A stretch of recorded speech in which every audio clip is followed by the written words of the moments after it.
वो कहते हैं आपको हिस्ट्री के बारे में कुछ पता नहीं है। राणा संगा के बारे में उन्होंने कहा कि वो थे जिन्होंने बाबर को न्योता दिया था। आप जानते नहीं हैं हिस्ट्री अपने विरासत के बारे में। हिस्ट्री हिस्ट्री ये लोग जानते हैं। हिस्ट्री यही लोग जानते हैं जो जिन्ना को महिमामंडित करते हैं। हमें याद है इसी उत्तर प्रदेश में हम लोग लौह पुरुष सरदार वल्लभ भाई पटेल की unity, run up for unity के कार्यक्रम के साथ जुड़ रहे थे। हमने पूरे प्रदेश वासियों को इसके लिए आमंत्रित किया था। सरकार भी थी, भारतीय जनता पार्टी भी थी, सभी दलों को हमने आमंत्रित किया था। एक तरफ सरदार वल्लभ भाई पटेल जो भारत की एकता के आदर्श हैं, भारत की एकात्मता के शिल्पी हैं, हम उनके प्रति श्रद्धा का भाव व्यक्त कर रहे थे और ये लोग जिन्ना को महिमामंडन कर रहे थे। तो ये वही कैटेगरी है, ये वही ब्रीड है जो बाबर से लेकर के औरंगजेब तक और जिन्ना तक को महिमामंडन करते हैं। तो देश के प्रति इनके भाव क्या होंगे, भारत की विरासत के प्रति इनके भाव क्या होंगे, भारत के महापुरुषों के प्रति क्या इनके भाव क्या होंगे, ये अंदाजा इसी से लगाया जा सकता है। और ये लोग अवसरवादी भी हैं, इनको पलटी मारने में कोई देर नहीं लगेगी।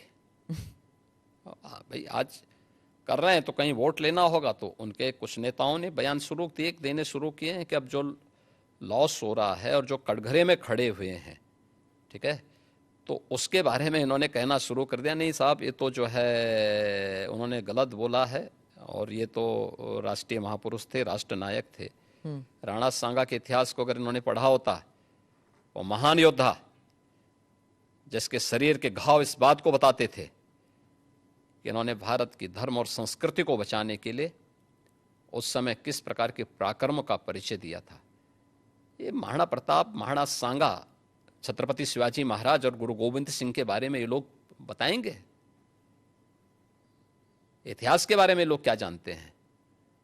जो औरंगजेब और बाबर की पूजा करते हो, जो जिन्ना को अपना आदर्श मानते हो, इन लोगों से इसकी उम्मीद नहीं की जा सकती है। और आप विधानसभा में आपका एक भाषण भी था, आपने कहा था कि अगर औरंगजेब का महिमा मंडल कर रहे हैं, वो जो नागपुर में जो कर रहे हैं, उनको यूपी आना चाहिए, हम उनका इलाज कर देंगे। इलाज कैसे करेंगे आप? उपचार तो देखिए, किसी भी बीमारी का उपचार के अलग अलग केंद्र होते हैं।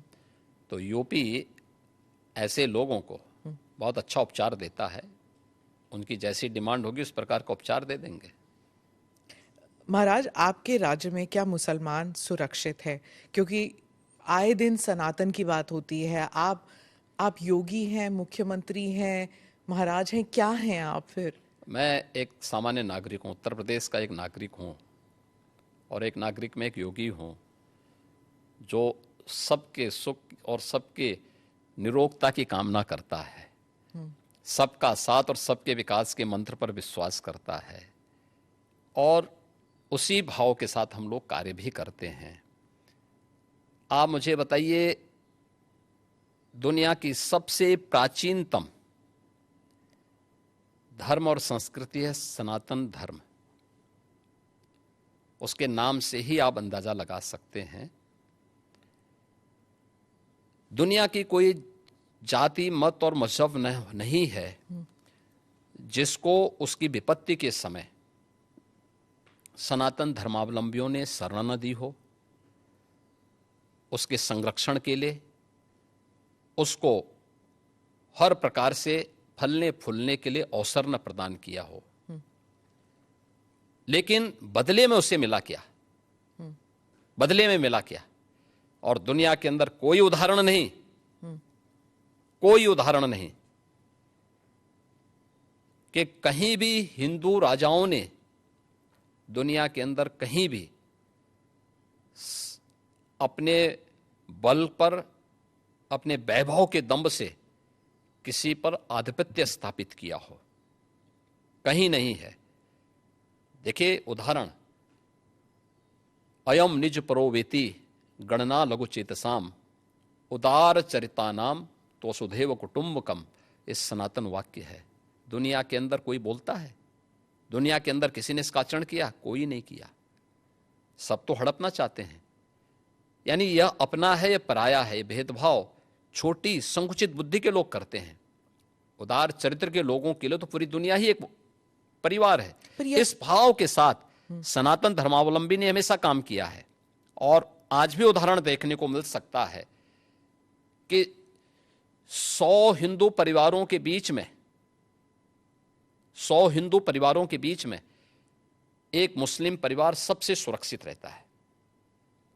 उसको इसके पर्व और त्योहारों को, उसको अपने सभी मजहबी कर्मों को करने के लिए, या जिस मत और मजहब या संप्रदाय या सेक्ट का अनुयायी होगा उसको उस परंपरा के अनुसार अपने सारे धार्मिक मान्यताओं या उपासना विधि को पूरी स्वतंत्रता होती है। लेकिन मैं कहता हूं 100 परिवारों के बीच में, एक हिंदू की बात तो दूर करिए, 100 मुस्लिम परिवारों के बीच में 50 हिंदू सुरक्षित रह सकता है क्या? नहीं रह सकता। अब बांग्लादेश आपके सामने उदाहरण है, इससे पहले पाकिस्तान उदाहरण था, अफगानिस्तान में क्या हुआ था। ये चीजें दिखाती हैं और होशियारी यही है कि कहीं धुआं उड़ रहा हो या किसी को ठोकर लग रही हो तो हमें ठोकर लगे इससे पहले हम संभल जाएं। तो वही संभलने के लिए बोला जाता है। हम तो सबके बीच सबको समान भाव से देख रहे हैं। उत्तर प्रदेश में मुसलमान सबसे ज्यादा सुरक्षित है, सबसे ज्यादा सुरक्षित है। अगर हिंदू सुरक्षित है तो वह भी सुरक्षित है। अगर दंगे यहां यूपी में होते थे जो 2017 के पहले, अगर हिंदू की दुकान जलती थी तो मुसलमान की भी जलती थी, हिंदू का घर जलता था तो मुसलमान की भी जलती थी। और 17 के बाद से दंगे बंद हुए। अगर हिंदू सुरक्षित है तो मुसलमान भी सुरक्षित है। और दूसरा जो मैंने कहा कि इतिहास में कोई उदाहरण नहीं बता सकता कि अपने बल से, अपने वैभव से किसी हिंदू राजा ने किसी देश पर जबरन कब्जा किया हो, कभी नहीं। इतिहास इसका उदाहरण है, आप उठा के देख सकते हैं। भगवान राम लंका में गए और लंका में रावण पर विजय प्राप्त करके लक्ष्मण को वहां के वैभव को देख के थोड़ा मोहित हुए। भगवान राम ने कहा नहीं लक्ष्मण, उन्होंने उनको एक ही बात कही।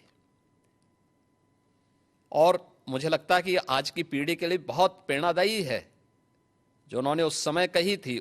लक्ष्मण जी को जो प्रेरणा, जो निर्देश भगवान राम दे रहे हैं लंका के बारे में, अपि स्वर्णमयी लंका नमे लक्ष्मण रोचते जननी जन्म भूमिस्य स्वर्गादपि गरीयसी। कि लक्ष्मण, लंका भले ही सोने की क्यों न हो, लेकिन याद रखना ये मुझे रुचिकर नहीं लगती, मेरी रुचि का नहीं है। मेरा काम था माता सीता को दुरात्मा रावण से मुक्त करना, वो मैंने कर लिया है। अब हमें यहां से निकलना है, क्योंकि जिस माँ ने जन्म दिया है और जहां हमने जन्म लिया है उससे बढ़कर के दूसरा कोई भी, स्वर्ग से बढ़कर के उपभोग दूसरा हो ही नहीं सकता, इससे बढ़कर के उपभोग हो ही नहीं सकता है, चाहे वो स्वर्ग ही क्यों ना हो। और इसलिए हम यहाँ नहीं करेंगे। ये उदाहरण मैं इसलिए दे रहा हूं जिसलिए जो सनातन धर्म पर प्रहार करते हैं उनकी आंखें खुलें, वो देखें। उदाहरण हमारे सामने पर्याप्त हैं और ऐसे अनेक उदाहरण आपको समय समय पर मिलेंगे।